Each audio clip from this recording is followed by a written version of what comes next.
Well, hey! What do we say today? Well, if it isn't the train trio. Let's open that sack and see if there isn't a little something for each of us. Hey? What can we do for you, Judy? Well, I don't mind saying, Miss Jones, I had one boondoggle of a morning. First off, I woke up to find my dog Granger had either run off or been stolen. Oh, no. Who would do such an irresponsible thing? That's just the half of it. Next off, I discovered that someone has been dumping all sorts of garbage on my back 40. Well, fresh from the orchard. That's why I brought you some over. And some for Miss Stacy. Oh, thank you, Jenny. Oh, you're always bringing us such wonderful things. What can we do for you? Well, I just come over to see what time my new carts are coming in for my hay wagon. It'll be about 25 minutes. 25 minutes? Good. I'm on my way to mere flop dinners with this garbage and a good dose of complaints. It's always fun when Jenny comes around. That's because she always brings us something fun to eat. I don't get why someone would sneak up on her farm and take her dog and make a mess. Did you say mess? My, dirty news sure travels fast. What do you mean, Mr. Conductor? I mean all of that messy trouble James the Red Engine is having on the island of Sodor. Isn't that what you're talking about? Was James in trouble this morning? Trouble? I'd say it was double trouble, which is much worse than plain old single trouble. Let me show you what I mean.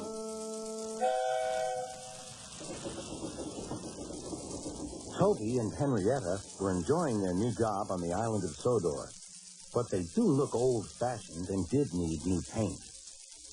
James was very rude whenever he saw them. Yes!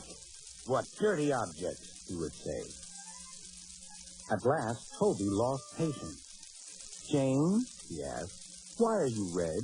I am a splendid engine, answered James, ready for anything. You never see my paint dirty. Oh, said Toby innocently. That's why you once needed bootlaces, to be ready, I suppose. James went redder than ever and snorted off. It was such an insult to be reminded of the time a bootlace had been used to mend a hole in his coaches.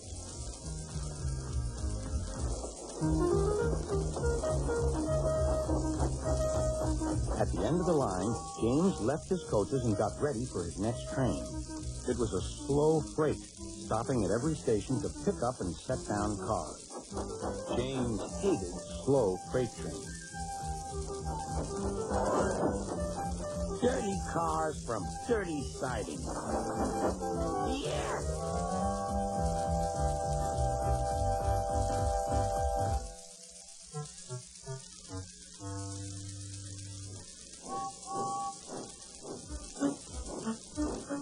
Starting with only a few, he picked up more and more cars at each station till he had a long train.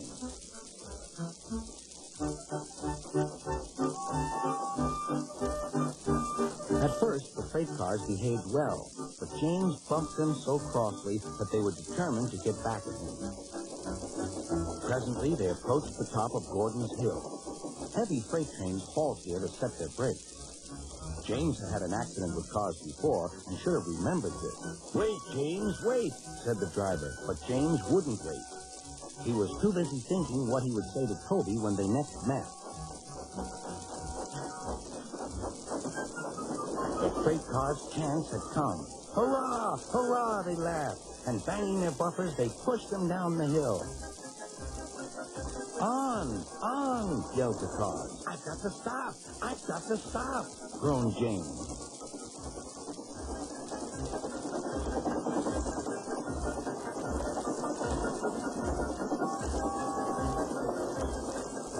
Disaster lay ahead.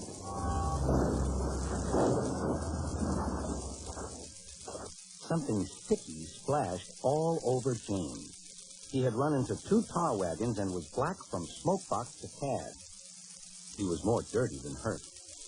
But the tar wagons and some cars were all to pieces.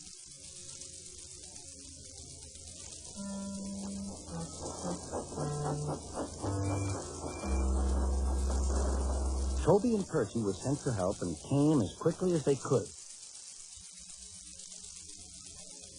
"Look here, Percy," exclaimed Toby. "Whatever is that dirty object? That's James, didn't you know?" "It's James's shape," said Toby. "But James is a splendid red engine, and you never see his paint dirty." James pretended he hadn't heard.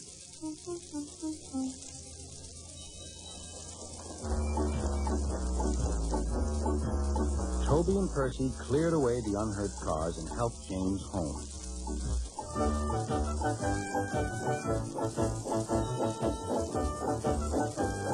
Sir Topham Hatt met them. "Well done, Percy and Toby." He turned to James. "Fancy letting your cars run away. I am surprised. You're not fit to be seen. You must be cleaned at once. Toby shall have a new coat of paint." "Please, sir, can Henrietta have one too?" said Toby. "Certainly, Toby." "Oh, thank you, sir. She will be pleased." All James could do was watch Toby as he ran off happily with the new.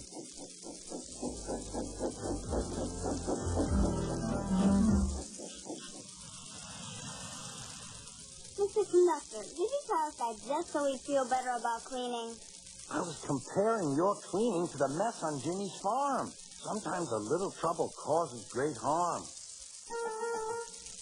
Speaking of harm and making things cleaner, I'd better take a powder because here comes Steamer.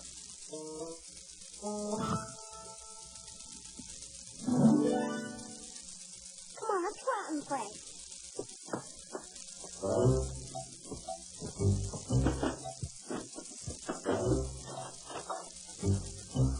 People keep putting nickels in this jukebox, but the nickels never come out.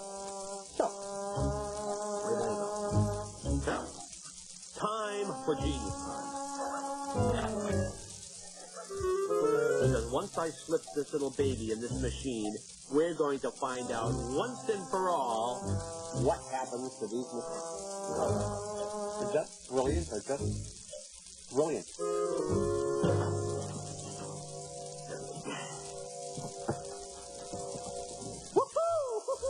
Another nickel for my collection. Well, that then, what's the song, Pep? I don't know. He hasn't chosen one yet, Rick.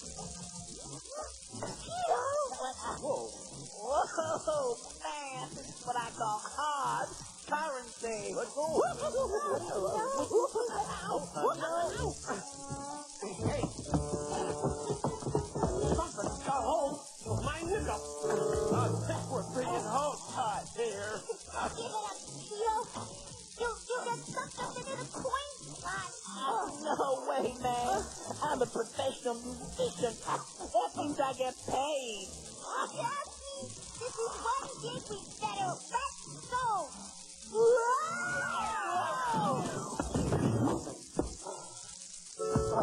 That's something. Somebody or something but fiddling with my nickels and machine. Only needs one thing.